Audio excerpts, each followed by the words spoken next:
This is a quick tutorial to teach you how to use the Orientation Tower HUD developed by Chris and Mike. We made a tutorial about this about a year ago, but some of the information has changed. It's about 98% the same, but we decided to update it anyway to avoid confusion.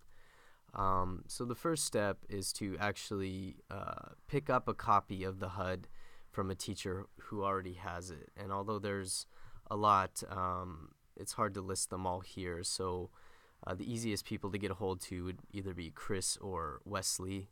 So just arrange a way to meet with one of them in World so they can give you a copy of the HUD. Once you've located the HUD in your inventory, go ahead and right-click on it and select Where, and the HUD will be displayed in the top corner of your screen. Now the Orientation Tower HUD looks something like this.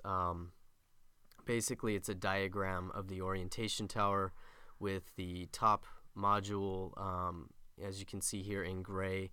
That's the module where you and your students will first start out once you've had a new avatar created in Second Life. From that top module there are 4 branches which are color-coded red, green, blue, and yellow. And each of those branches has 4 levels. So the first level is where you're going to send groups of kids on the first day. So after you've taught them how to move around using the keyboard and mouse and use camera controls, you're going to send them to this first module. So again, everybody begins in the top module. You're going to break the kids up into groups, and you're going to send those groups to one of the 4 branches that you see here. So let's say you send a group of kids to the red branch. They're going to walk over to module 1, and they're going to drop down into this area which has a bunch of tasks listed on the wall. So they're going to complete a series of, I think, 8 tasks having to do with managing their inventory and some basic controls in Second Life.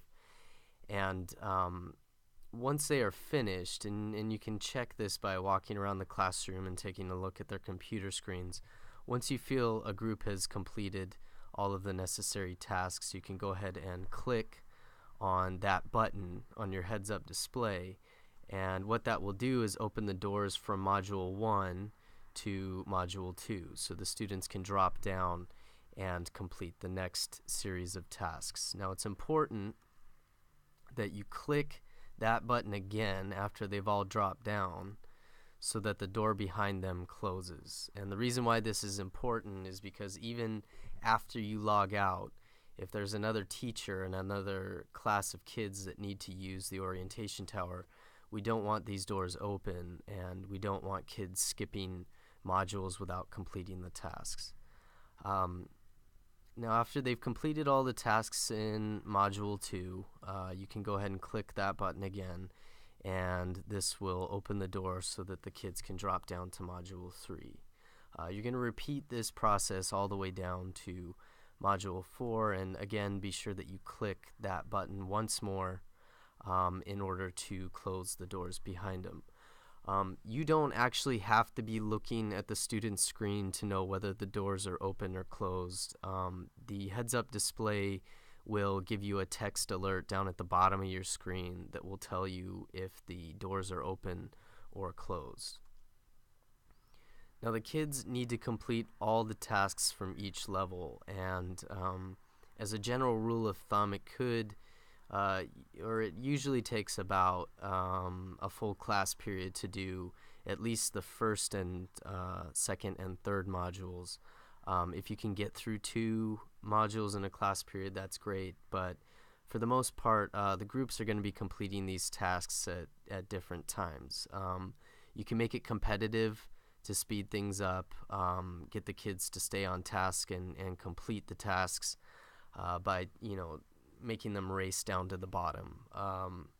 But generally it's going to take you at least 2 or 3 classes to get through all 4 of the levels. And again, don't forget to close the doors behind each group. It's really important that the teacher behind you or the next teacher doesn't have to deal with open doors because it can really make things confusing. Now, there's also a button up at the top called Quick Release, and this was designed for teachers and students who are familiar with all the basic controls and can immediately be released into the open Skoolaborate world. I do not recommend that you use this button if it's the first time you or your students have been to the Skoolaborate Islands or use Second Life. As a teacher, if you log in a few weeks before your students and you're comfortable with everything, you can use this button, and by clicking on it, it will open the top module door. So from that top module, kids or teacher avatars can drop all the way down to the open Skoolaborate world. Otherwise, they have to complete all of the tasks in the different branches of the orientation tower, which is what we advise you do before allowing the kids to walk around in the Skoolaborate Islands. So again, only use Quick Release for groups of students who are already proficient in Second Life.